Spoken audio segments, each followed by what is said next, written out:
Здравейте от моята кухня. Днес ще приготвим вкусни палачинки. Ето и необходимите за целта продукти.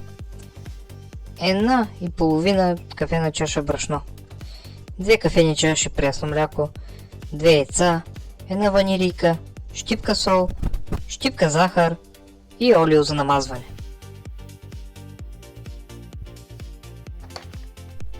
Счупваме 2 яйца в една купа и ги разбъркваме.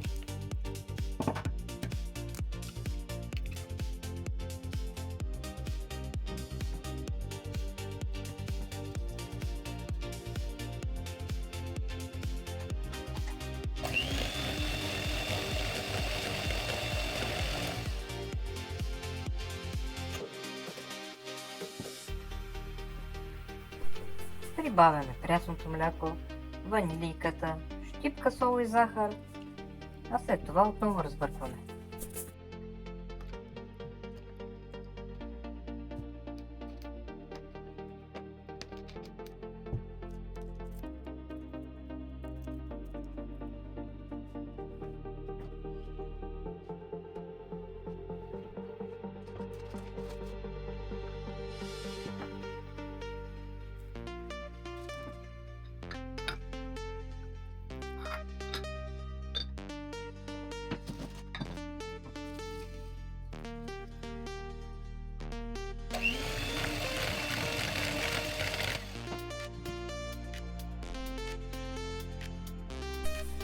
Накрая прибавяме и брашното. Разпъркваме до получаването на хомогенна смес.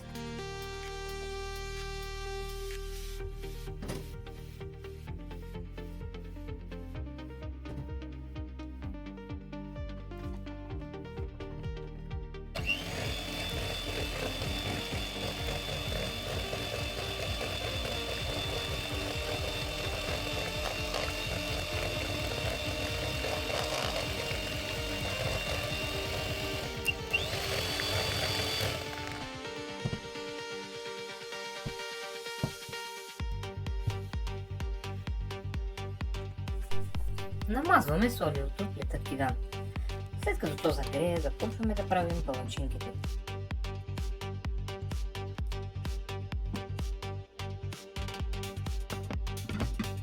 С помощта на черпак изливаме малко от сместа, колкото да покрие тигана.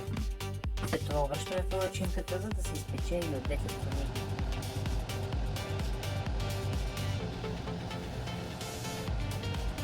Първата палачинка е като първото дете в семейството.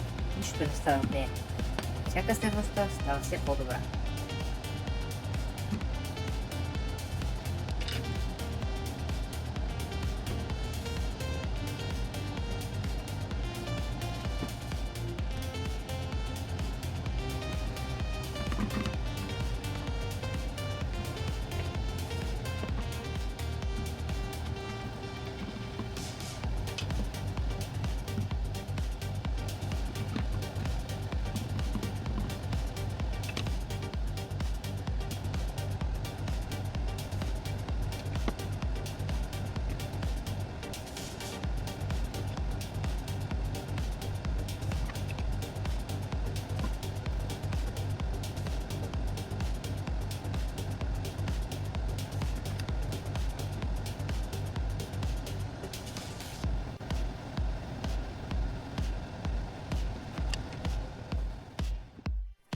Ако видеото ви е харесало, не забравяйте да се абонирате за още кулинарни приключения в моята кухня.